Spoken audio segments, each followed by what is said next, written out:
wikang Ingles.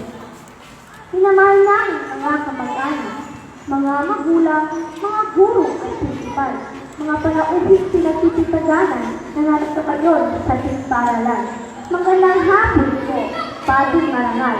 Ang bulang wika ating ipagdiwang. Ika-anim na baitan ang aming pag-alay, pagmamalaki isang palantasan. Wikang Pilipino ay sariling wika at ang wikang Ingles ay wikang banyaga, kapwa ginagamit ng may paglawa. Alin, higit sa mahalaga, alin na nga kaya? Sa hapon po ito, aking ipinagkilala, dalawang mahusay, maganda at kasitang makata. Sa pangangatuwiran, hahanga ka sa kanila, masigabong malakpakan, pasalubungan natin sila. Sa wikang Pilipino, ang mga tuwiran, noong Donald A. Katian ng British Achiever, at sa wikang Ingles, ang makakalaban, si Pilipino Marian ang Banyas ng British Achiever.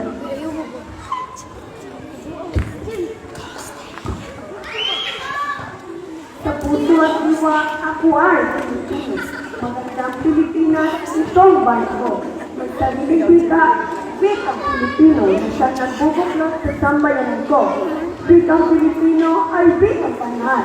Ang ilaw at lakas ng tubig ng andas. Sa pagkakaisa na ipapahagad. Mag-isang alatag tungo sa pag-ulan.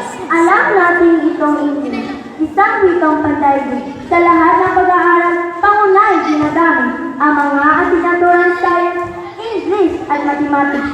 Paano mo ililiwas? Di malilit, di maisip ang mga bagong alpabeto. Hindi mo ba napapansin? Ang dating abakada ngayon ay ABCD na. May computer, may internet, Facebook at may Google Plus pa. Ito ay mga pagbabagong wikang Ingles ang simula.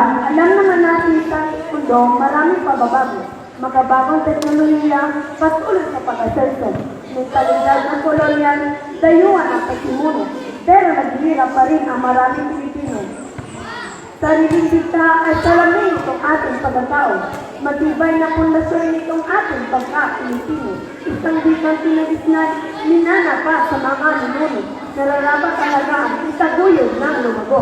Sapagkat itong English, isang wikang universal, wikang ating ginagamit sa pakikipagkalastasan, sa pakikipag-ugnayan sa mga dayuhan, upang itong mga bansa ay magkaunawaan. Kung hindi ka nakatakot sa iyong pag-aaral, kung mahusay ka mag-English, sa call center ka mag-apply, sigurado matatanggap at kikita rin agad. Kaya nga lang, makukulit na dayuhan, kausap ng magdamag. Mga mahal kong mga katunggaling, mga kapwa kong Pilipino, huwag natin kalimutan. Dapat natin sa puso itong